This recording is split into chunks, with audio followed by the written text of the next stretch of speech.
Lady Chatterley felt his naked flesh against her. For a moment, he was still inside her. This is disgusting. You should be ashamed. You're good at it, aren't you? What's funny? So that's why. What's your name? What do you want to know? You look so suspicious. The movie opens in 1995 Berlin, where a sharply dressed man named Michael Berg is making breakfast for a young brunette woman named Bridget, who spent the night with him. Their parting is awkward, with an air of discomfort lingering between them as Michael stands by the window watching a tram go by. He is pulled into a memory. He sees a younger version of himself sitting on a tram.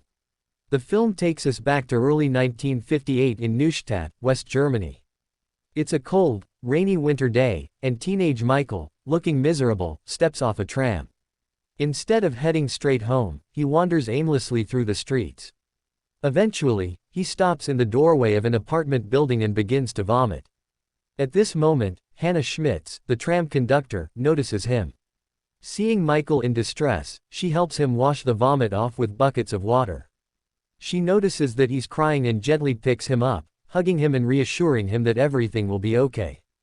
After comforting him, she asks where he lives and kindly escorts him back home. How would I know? M15. It's scarlet fever. Complete isolation. Stuck in his room, all Michael could do was spend his time looking at his stamp collection, waiting for the days to pass. Finally, after 3 long months of recovery, spring arrived and Michael was well again. Feeling grateful, he decided to visit Hanna, a kind neighbor from his apartment building, to thank her. He brought a bouquet of flowers to her apartment. When she opened the door, he explained, "I was really sick with scarlet fever and had to stay in bed for 3 months, that's why it took me so long to come and thank you." Hanna invited him inside and he placed the flowers in her sink as she told him, "It's good to see you're feeling better now." After a little chat, Michael felt like it was time to leave. So he said, "I think I'll head out now," but just as he was about to go, Hanna asked him to escort her to work on the tram. She told him to wait in the hallway while she got dressed. As Michael waited, curiosity got the better of him and he accidentally caught a glimpse of Hanna while she was changing. Embarrassed, he quickly ran away ashamed of what he had done. A few days later, he spotted her on the tram but didn't dare approach her. Michael knew he had to make things right, so he went back to her apartment to apologize. He arrived before she did and as he waited, he saw her climbing the stairs carrying a heavy bucket of coal. When Hanna saw him, she didn't seem upset. Instead she pointed downstairs and said, "There are 2 more buckets of coal down there, go grab them and bring them up." Without hesitation, Michael did as she asked. When he returned, his face was covered in coal dust and Hanna couldn't help but burst out laughing. "Look at yourself in the mirror," she said. When Michael saw his reflection, he laughed too and she tells him not to worry. She offers to run a bath for him so he can clean up. She tells him to take off his clothes and get into the tub. After he's in, she brings him a towel, using it to shield herself as she helps him out of the bath. Michael stands, turns his back to her, and she wraps the towel around him. Then the camera pulls back, revealing that she's also naked. She removes the towel, starts kissing Michael's back, and asks him, "Is this what you wanted? Is this why you came back?" She turns Michael to face her and tries to kiss him. He looks at her and says, "You're very pretty," before kissing her back. The scene shifts to Michael sitting with his family at dinner, a smile on his face. The story moves back and forth between him eating with his family and him and Hanna making love at the table. Michael's family wonders why he got home so late. His mother says she was worried about him, but Michael lies, saying he got lost. His sister Emily doesn't believe him. "How can you get lost in your own town?" She questions. Their mother defends Michael, saying he never lies, so she believes him. Michael starts looking for excuses to see Hanna more. He tells his family that he wants to go back to school and that he's feeling much better, ignoring their advice. Michael returns to school anyway. After class, he rushes to Hanna's apartment, and as soon as they're together, they begin taking off their clothes and jump into bed. She gently teaches him how to make love. "What's your name? Why do you want to know? I've been here 3 times. "Nothing, kid. It's Hanna. You look so suspicious. What's yours, kid?" "Michael." From that day on, Michael returns to Hanna's apartment every day after school, uninterested in the girls his own age who show interest in him. His mind is only on Hanna. Michael and Hanna's secret relationship continues through the spring and summer while school is out. Their meetings are always at her apartment where, along with their passionate affair, she asks him to read the books he's studying at school. He reads classics like The Odyssey, The Lady with the Dog, and The Adventures of Huckleberry Finn to her. Why did you behave as if you didn't know me? You didn't want to know me. What did you think I was doing? I know. Would you please leave? I didn't mean to upset you. You don't matter enough to upset me. We've been together 4 weeks. I can't live without you. Kid, you thought we could make love in a tram? You forgive me? Do you have a book? The Odyssey by Homer. Read to me first, kid. Then we make love. It's a journey. He sets out on a journey. She was dead. No need of it. All hung around with vines. And by jinx, it was my old gem. Michael decides to sell his beloved stamp collection so they can go on a bicycle tour of the countryside together. During their trip, they stop at a small restaurant to eat. As they sit down, Hanna starts feeling a bit out of place, conscious of the fact that she's much older than Michael, surrounded by him and other younger people enjoying their meals. After eating, they visit a nearby chapel where they see a choir of children singing. The beautiful music moves Hanna so much that she begins to cry, overwhelmed by the emotion of the moment. Afterward, they go swimming in a lake and Hanna invites Michael to join her in the water, but he politely refuses. Instead, he tells her that he's been working on a poem about her and promises to read it to her once it's finished. As Michael works on the poem sitting with his journal, the scene shifts to a much older Michael in 1995. He's looking at the same journal filled with memories of his time with Hanna. Now back in the present, he gets up, heads to his car, and drives quickly to the courthouse. His assistant helps him put on his black lawyer's robe and he enters the courtroom ready for the day's proceedings.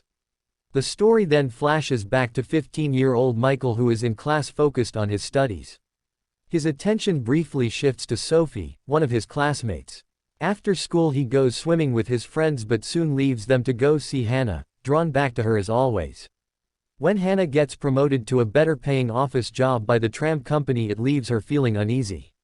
One day when Michael arrives at her apartment for their usual meeting, things take a sudden turn as he begins reading Chekhov's The Lady with a Dog to her. She snaps at him, unexpectedly frustrated. Despite the tension, she gives Michael a bath, washing him tenderly. They make love one final time and then, without any warning, Hanna leaves. She vanishes without telling him where she's going. Michael later returns to her apartment only to find it completely empty. His heart is shattered. The story shifts back to Michael in 1995. He is now an adult, having dinner with his daughter Julia, who has just come back after spending a year in Paris. After dinner, Michael drops her off, and the scene transitions again to a flashback, this time 8 years after Hanna's departure in 1966. Michael, now 23 years old, is attending Heidelberg Law School. He's part of a special seminar taught by Professor R., a concentration camp survivor. "So this is where you are. Come in. You take work seriously, you're rather a serious boy. What about you? You sure you want to work tonight?" "Yeah, but I won't work every night. See you tomorrow." Michael observes a trial involving several women accused of allowing 300 Jewish women to die in a burning church. These women were SS guards during the death marches after the 1944 evacuation of Auschwitz. To Michael's shock, one of the defendants is Hanna. Struggling with the revelation, Michael visits a former concentration camp, trying to make sense of the woman he once knew being involved in such atrocities. The trial deeply divides the seminar. One student filled with anger argues that there's nothing to learn from it other than the fact that evil happened. He even goes as far as saying that the older generation of Germans should have taken responsibility by killing themselves for their failure to act during the Holocaust. Key evidence in the trial comes from Alana Matt, a Jewish woman who has written a memoir about how she and her mother survived the Holocaust. During her testimony, Alana recounts the horrors they endured. When it's Hanna's turn to testify, unlike the other defendants who deny everything, she calmly admits that she knew Auschwitz was an extermination camp. She also acknowledges that all the SS guards, including herself, would randomly choose 10 prisoners each day for execution. The prisoners chosen by Hanna were executed to make room for new arrivals, ensuring that overcrowding never became a problem. In Hanna's case, she would select the weakest, those who were physically frail and less capable of work, sending them to their deaths. But there was something more unsettling about her. Hanna had a habit of making prisoners read to her every evening. She would randomly select one female prisoner to come to her office and read a book to her.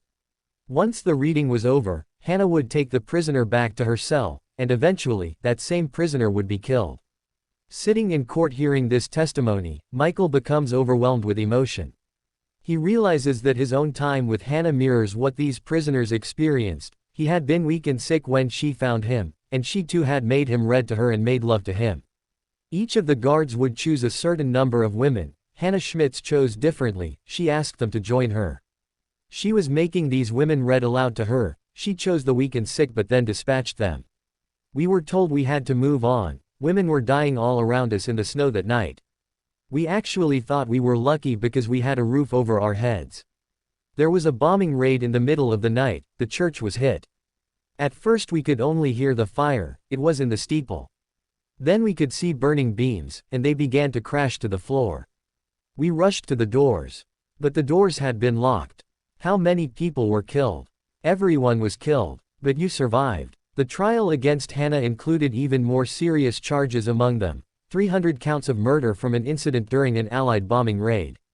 The SS guards, including Hanna, had the power to open the doors and let the prisoners out, but they chose not to.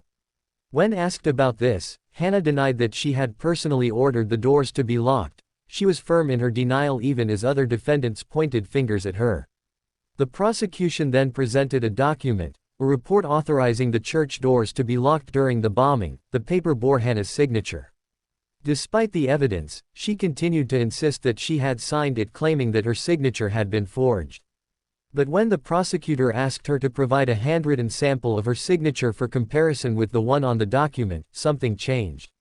Instead of continuing her denial, Hanna suddenly admitted to signing the report, taking responsibility for the decision that cost 300 lives. As Michael sits in the courtroom, a shocking realization dawns on him. Hanna's secret is that she's illiterate.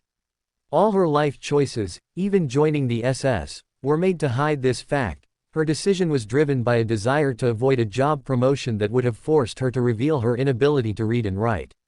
Struggling with this discovery, Michael speaks privately with Professor R without giving any specific details. He tells R that he has information that could help one of the defendants, but he's conflicted because she doesn't want this truth exposed. R advises him that if he hasn't learned anything from the past, there's no point in attending the seminar. Determined to act, Michael decides to visit Hanna in prison. He arrives at the prison ready to confront her, but at the last moment loses his nerve and walks away, leaving Hanna waiting in the visiting area unaware of who was supposed to come or why they never showed.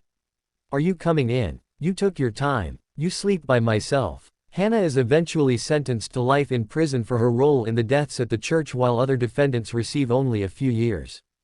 As the sentence is delivered, Michael is overwhelmed with emotion. Tears stream down his face as he boards a train, consumed by everything he's learned. The story then jumps forward to 1976. In present-day Michael travels by train with Julia, still young, as they head back to his hometown of Noad in West Germany. He visits his parents' house with little Julia and sits down with his mother. With a heavy heart, Michael shares bad news. He and his wife Gertrude are getting a divorce. He reassures his mother not to worry, explaining that Gertrude is a state prosecutor and already earns far more than him, but his mother isn't concerned about Gertrude, she's worried about him. She reminds him that he didn't attend his father's funeral, yet he's come back now to share news of his divorce. Michael admits it's difficult for him to return because of his past. Michael retreats to his old room and begins sorting through his belongings. Among them he finds a copy of the Odyssey by Homer. He sits down under lamplight reading familiar words and spends countless hours recording himself reading books and poems on cassette tapes, starting with the Odyssey and Chekhov's The Lady with the Dog, the very story he had tried reading during their last argument before she disappeared. He sends tapes along with a tape recorder. In prison, Hanna receives them intrigued and motivated. Deciding to learn how to read, one day she visits the prison library and checks out The Lady with the Little Dog. She takes it back, determined to teach herself how, as she listens, pauses frequently, trying to follow along with words in book, counting words, circling them slowly, starting sound them out, mimicking Michael's pronunciation.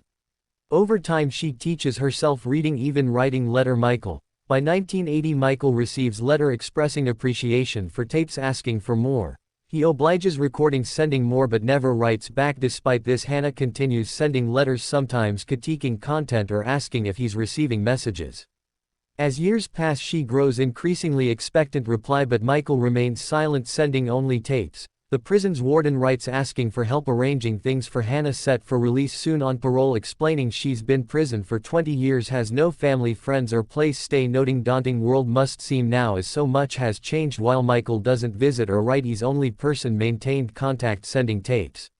Michael thanks warden for concern, ends call unsure what do next. For several days contemplates next move, eventually agrees visit Hanna prison. Upon arriving, greeted by Louisa Breener, the warden who contacted him. She mentions they were expecting earlier, leads him Hanna. "You've grown up, kid. I've got friend who's tailor, he'll give you job, find somewhere live, it's nice place, quite small but it's nice, you'll like it. Thank you. The public library is very close, you read lot. I prefer being read too. Did you get married?" "Yes I did, we have daughter." "Have you spent lot time thinking about past?"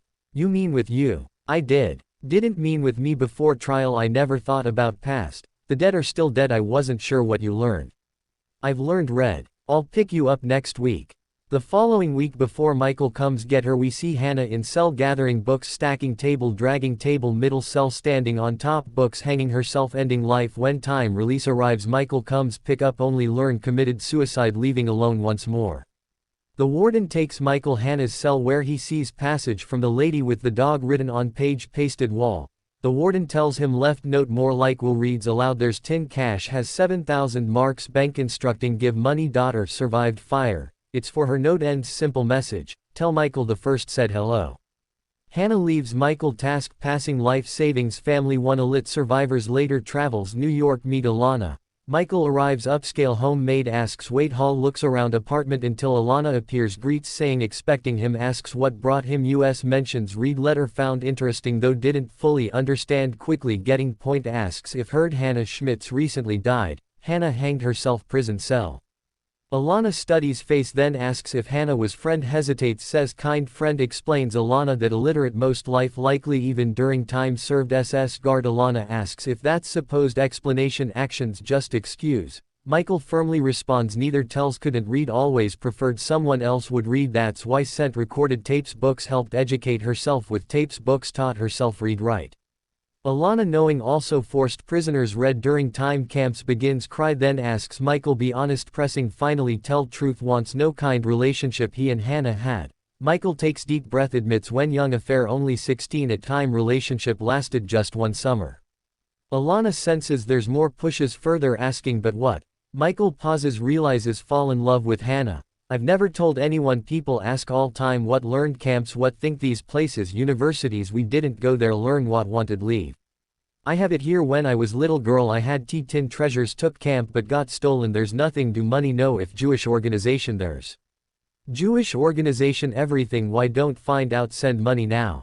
In present day 1995, Michael reconnects, daughter Julia opens, admitting mistakes made, father takes drive, church holds deep memories for him, this was place he and Hanna visited, bicycle tour nearly 40 years ago together, they go there, reflect past as walk through church, points small details, remembering times once were, quietly reminiscing Julia about old days. Hanna Smith, who was she? That's what I wanted tell you, I was 15, I was coming home school, I was feeling ill and woman helped me.